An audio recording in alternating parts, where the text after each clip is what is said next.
Na snagu stupile ogromne promjene. Novi porezi, plaće, naknade, pravila za zgrade. Porez na nekretnine zamijenit će postojeći porez na kuće za odmor, a pritom je vlada propisala raspon stopa poreza od 0,6 do 8 eura po četvornom metru, dok će točnu visinu porezne stope određivati jedinice lokalne samouprave. S prvim danom nove godine na snagu je u Hrvatskoj stupilo više zakona u području graditeljstva i prostornog uređenja, socijalne skrbi, statusa stranaca, zaštite okoliša, od novih pravila za iznajmljivanje stanova do naplaćivanja vrećica koje se uglavnom koriste za voće i povrće. Stupanjem na snagu izmijenjenih poreznih propisa iz područja poreza na dohodak, doprinosa, PDV-a, lokalnih poreza te općeg poreznog zakona, od početka 2025. godine krenula je i nova porezna reforma, a najvažniji dio te reforme je po prvi put uvođenje poreza na nekretnine, dok se dio odnosi i na primjenu novih stopa poreza na dohodak, nove visine osobnih odbitaka, novog načina oporezivanja privatnih iznajmljivača, novog praga za ulazak i izlazak iz sustava PDV-a. Ogromne promjene za zgrade. S 1. siječnja počinje primjena odredbi Zakona o upravljanju i održavanju zgrada kojim se uvode nova pravila za kratkoročno iznajmljivanje stanova te novčane kazne za građevinske radove koji narušavaju statiku zgrade, za zatvaranje balkona i ugradnju uređaja na uličnu fasadu zgrade, prenosi indeks. Vlasnici koji će htjeti stanove davati u kratkoročni najam i najam za više osoba morat će pribaviti suglasnost 2/3 suvlasnika, uključujući suglasnost neposrednih susjeda, a oni koji već iznajmljuju stanove na taj način morat će tu suglasnost ishoditi u roku od 5 godina, odnosno do konca 2029. Zakonom je propisano da se najmom za više osoba smatra najam najmanje 5 ili više punoljetnih, a rodbinski nepovezanih osoba. Zakon uvodi i pojam zajednice suvlasnika, te prateći registar zajednice suvlasnika s pravnom osobnosti i vlastitim OIB-om, što bi trebalo znatno ubrzati upravne i sudske postupke te olakšati zgradama apliciranje za fondove, obnove fasada, energetske obnove, ugradnja solarnih elektrana i dizalica topline na zgradu. Zbog u praksi uočene nezainteresiranosti pojedinaca, zakonom su smanjene potrebne većine suvlasnika za donošenje odluka te ubuduće neće trebati prikupljati suglasnost za hitne popravke, primjerice puknuće cijevi. Za nužne popravke, sanacija krova, trebat će suglasnost 1/3 suvlasnika, dosad 50%, za redovno upravljanje, odabir predstavnika, upravitelja, odluka o ugradnji dizala, suglasnost više od 50%, a za investicijsko održavanje, velika ulaganja u zgradu, suglasnost 80% suvlasnika, dosad 100%. Ovlast nadzora nad provedbom zakona dobivaju komunalni redari koji će naređivati mjere za otklanjanje uočenih nepravilnosti. Za upravitelje prekršajne kazne iznose od 700 do 5500 eura, a za suvlasnike od 400 do 10.000 eura. Prekršaji se odnose na ometanje radova obnove i nužnih radova, ugradnju klima uređaja na ulična pročelja i zatvaranje balkona te za kratkoročni najam i najam za radnike bez suglasnosti kvalificirane većine suvlasnika. Za izvod ishačene nezakonitih radova, zatvaranje balkona, ugradnja klima uređaja na ulična pročelja i sl. Prekršajne kazne iznose od 5500 eura do 10.000 eura.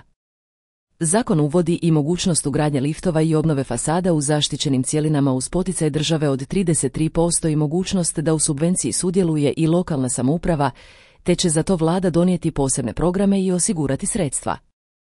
Da bi se u nekoj od zgrada ugradilo dizalo, potrebno je da više od 50% suvlasnika donese odluku o ugradnji, izraditi projekt ugradnje i osigurati najmanje 67% vrijednosti projekta, dok će država sufinancirati s 33%. Porez na nekretnine zamijenit će postojeći porez na kuće za odmor, a pritom je vlada propisala raspon stopa poreza od 0,6 do 8 eura po četvornom metru, dok će točnu visinu porezne stope određivati jedinice lokalne samouprave, JLS. Taj porez plaćat će i pravne i fizičke osobe za nekretnine koje se ne koriste, kao i banke i tvrtke i država. Porez na nekretnine. Porez na nekretnine neće plaćati oni vlasnici nekretnine koji je koriste za stalno stanovanje, kao ni za nekretninu u kojoj živi netko iz obitelji, ni za one koje su u dugotrajnom najmu, najmanje 10 mjeseci u godini. Od poreza će biti oslobođene i derutne, neuseljive nekretnine te nekretnine koje služe za poljoprivredu i nestambene djelatnosti, a oslobođenje od obveze plaćanja tog poreza će se moći dobiti i prema socijalnim kriterijima. Od plaćanja novog poreza na nekretnine bit će oslobođeni i domaćini, osobe koje malo turističko iznajmljivanje imaju kao dodatnu djelatnost u objektu u kojem imaju prijavljenu i vlastitu adresu stanovanja. Baza za naplatu novog poreza bit će evidencija po kojoj se obračunava i plaća komunalna naknada, koja će se i dalje naplaćivati. Sve će lokalne jedinice do kraja veljače 2025. godine donijeti odluke o oporezivanju nekretnina na svom području, po zonama i pripadajućim poreznim stopama. Raste paušalni porez. Kod turističkog najma, od početka 2025. raste paušalni porez, koji je dosad iznosio po krevetu od 19,91 eura do 199,08 eura. Njegova visina ovisit će o turističkoj razvijenosti općine ili grada, a kretaće se u rasponu od 20 do 300 eura po krevetu. Tako će oni koji se bave turističkim najmom u najrazvijenijim općinama plaćati paušalni porez po krevetu godišnje u rasponu od 100 i 300 eura, oni u drugoj skupini razvijenosti od 70 do 200 eura, u trećoj od 30 do 150, a u turistički najnerazvijenijim područjima od 20 do 100 eura po krevetu. Promjene u porezu na dohodak. Od 2025. godine osobni odbitak pri obračunu plaće povećava se sa 560 na 600 eura. Uz to, proporcionalno će se povećati iznosi za uzdržavane članove i osobe s invaliditetom. Pa će tako za prve dijete mjesečni odbitak biti 300 eura, za druge dijete 420 eura, za treće dijete 600 eura, za četvrte dijete 840 eura itd. Za uzdržavane članove uže obitelji i bivše bračnog druga za kojeg se plaća alimentacija odbitak u ovoj godini iznosi 300 eura, a osobni odbitak za invalidnost od 180 do 600 eura, ovisno o stupnju invalidnosti. Ujedno, smanjuje se maksimalna visina niže i više stope poreza na dohodak, pri čemu JLS donosi odluku o visini stope. Općine će sada nižu stopu moći utvrđivati na najviše 20%, manji gradovi na 21%, veći gradovi i središta županija na 22%, a grad Zagreb na 23%. Kod viših stopa poreza, gornji limit za općine će biti 30%, za gradove 31%, velike gradove i središta županija 32%, a Zagreb 33%. Pritom donji limiti za nižu stopu ostaju na 15%, a za višu na 25%. Također, od ove godine povećan je prag za primjenu više stope poreza na dohodak od 30% s godišnjeg primitka od 50.400 na 60.000 eura. Za male poduzetnike, pak, bitno je da se prag za ulazak u sustav PDV-a povećava sa 40.000 na 60.000 eura, što je 50% više nego dosad. U 2025. povećavaju se iznosi neoporezivih primitaka za otprilike 7%. Tako će isplate nagrada za radne rezultate biti neoporezive do 1.200 eura, otpremnine za odlazak u mirovinu do 1.500 eura, stipendije za učenike i studente do 600 eura te naknade za odvojeni život do 300 eura. Mjere za mlade. Iseljeni hrvatski državljani koji se planiraju vratiti, pak, bit će oslobođeni plaćanja poreza na dohodak 5 godina, uz uvjet da su u inozemstvu boravili neprekidno najmanje 2 godine. Mladi će i dalje ostvarivati pravo na umanjenje godišnjeg poreza na dohodak do 25 godina u potpunosti, a od 26 do 30 godina djelomično, to jest 50%.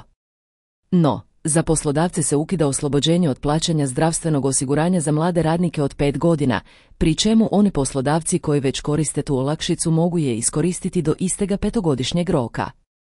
Poreza se tiču i potpore za mlade do 45 godina pri kupovini prve stambene nekretnine, predviđene prijedlogom Nacionalnog plana stambene politike RH do 2030. godine, koji je jučer upućen u javno savjetovanje. Tako bi od 1. siječnja ove godine bio osiguran povrat plaćenog poreza na promet nekretninama, koji trenutno iznosi 3% od tržišne vrijednosti nekretnine. Kada je, pak, riječ o kupnji novogradnje, za prvu nekretninu mladi će imati pravo na povrat 50% plaćenog poreza na dodanu vrijednost, PDV. Pritom, pravilnikom će se odrediti i ostali kriteriji za ostvarenje prava, poput određene kvadrature stambene jedinice po članu kućanstva, primjerice povrat iznosa do određene kvadrature, ako je stambena jedinica veća od propisanog po članu kućanstva, zatim maksimalne cijene stambene jedinice koja je predmet povrata, obveze prijave prebivališta u stambenoj jedinici itd. Izvijestilo je jučer Ministarstvo prostornog uređenja, graditeljstva i državne imovine. rastu naknade za nezaposlenost i minimalna plaća. Prema izmjenama Zakona o tržištu rada, naknada za vrijeme nezaposlenosti u razdoblju od 91. do 180. dana podiže se s 30 na 35% osnovice. Nezaposleni uključeni u obrazovanje, pak, moći će koristiti naknadu za nezaposlene ako im je ona povoljnija od naknade za sudjelovanje u obrazovanju koju nudi Hrvatski zavod za zapošljavanje. Također, naknada za nezaposlene neće se smanjivati zbog inkluzivnog dodatka. Izmjenama Zakona o minimalnoj plaći, minimalna bruto plaća, pak, od 1. siječnja 2025. raste za 15,5% na 970 eura. Povećava se naknada za boce, uvodi plaćanje vrećica za voće i povrće. Od 1. siječnja povećava se iznos povratne naknade za boce od pića sa 7 na 10 centi, a uvodi se i plaćanje za sve vrlo lagane plastične vrećice za nošenje, s time da cijena vrećica nije propisana već ju određuje prodavatelj, ističe Ministarstvo zaštite okoliša i zelene tranzicije. Neki su trgovački lanci već najavili, a neki i istaknuli cijenu po kojoj će se te vrećice, koje se u rolama uglavnom nalaze na odjelima za voće i povrće, naplaćivati 1 cent. Riječ je vrlo laganim plastičnim vrećicama za nošenje, s debljinom stjenke manjom od 15 mikrometara i koje se koriste isključivo zbog higijenskih razloga, odnosno služe isključivo kao primarna ambalaža za rasutu hranu kada to pomaže sprječavanju bacanja hrane. Vezano za odlaganje otpada na odlagališta, od 1. siječnja uvodi se naknada za odlaganje otpada koju plaćaju upravitelji odlagališta na račun Fonda za zaštitu okoliša i energetsku učinkovitost. Ta naknada iznosi od 30 eura po toni odloženog otpada za 2025. i svake se godine povećava za 5, odnosno do 50 eura po toni za 2029. godinu i nadalje. Prikupljena sredstva fond će koristiti za financiranje gradnje i unapređenje infrastrukture za gospodarenje otpadom i recikliranje otpada te za obrazovne i informativne aktivnosti. Također, uvode se novine vezane za tvrtke koje imaju dozvole za gospodarenje otpadom. Konkretno, propisuju se stroži uvjeti za primjenu tehničkih mjera koje se odnose na sprječavanje širenja neugodnih mirisa izvan lokacije gospodarenja otpadom, kao i stroži uvjeti za sprječavanje nastanka požara. Bolje uređenje prava stranih radnika. Od siječnja se temeljem izmjena Zakona o strancima u Hrvatskoj uređuje tržište rada koje se odnosi na radna prava stranih radnika. Produžuje se važenje plave karte EU, čiji je cilj privući visokokvalificiranu radnu snagu, s 2 na 4 godine, a moći će ju dobiti i osobe koje nemaju formalnu obrazovnu kvalifikaciju, ali imaju stručne vještine isključivo u IT sektoru.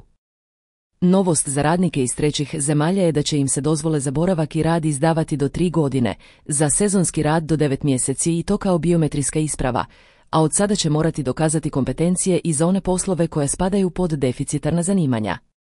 Među novinama je da će prilikom isteka ugovora o radu imati dopušteno vrijeme od 60 dana nezaposlenosti da nađu novi posao, što znači da se mogu prijaviti na burzu i primati naknadu za nezaposlene. Uvode se i zadužnice o novčano jamstvo poslodavaca državi za svakog radnika državljanina trećih zemalja, a strani radnici neće smjeti imati manju plaću od one koju primaju hrvatski državljani zaposleni na usporedivim poslovima. Uređuje se i područje njihova adekvatnog smještaja. Država će osigurati stranim zaposlenicima učenje hrvatskog jezika, što će biti uvjet za odobrenje dugotrajnog boravišta koji je tu neprekidno 5 godina.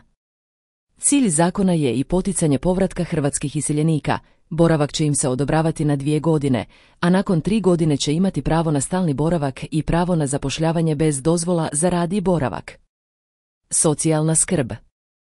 Na snagu 1. siječnja stupa i Zakon o privremenom uzdržavanju kojim se osniva alimentacijski fond. Novim zakonom unapređuje se potpora uzdržavanju djeteta, osigurava se bolja te efikasnija zaštita prava djeteta na uzdržavanje, kao i poboljšanje socioekonomskog statusa djece čiji roditelji ne doprinose uzdržavanju, iako su prema odluci suda obvezni to činiti. Povećava se novčani iznos na 100% zakonskog minimuma uzdržavanja mjesečnog iznosa potrebnog za uzdržavanje, odnosno oko 200 eura po djetetu mjesečno, umjesto dosadašnjih oko 100 eura. Proširuje se i krug korisnika na svu djecu koja imaju pravo za uzdržavanje prema Obiteljskom zakonu. Na snagu stupaju i odluke vlade o dodjeli sredstava pomoći, a kojima se u 2025. povećava osnovica za izračun iznosa zajamčene minimalne naknade, drugih naknada u sustavu socijalne skrbi te naknade za rad udomitelja i iznos opskrbnine. Tako se povećava osnovica za izračun zajamčene minimalne naknade te za izračun naknade za rad udomitelja i iznosa opskrbnine za 10 eura. Tako će osnovica za izračun zajamčene minimalne naknade iznositi 160 eura, a za udomitelje 90 eura. Za 2 odrasle radno sposobne osobe s 2 djece zajamčena minimalna naknada je povećana s 420 na 528 eura, za samohranog radno sposobnog roditelja i 1 dijete s 315 na 416 eura, dok je za samohranog radno sposobnog roditelja s 2 djece naknada uvećana s 400 na 600 eura.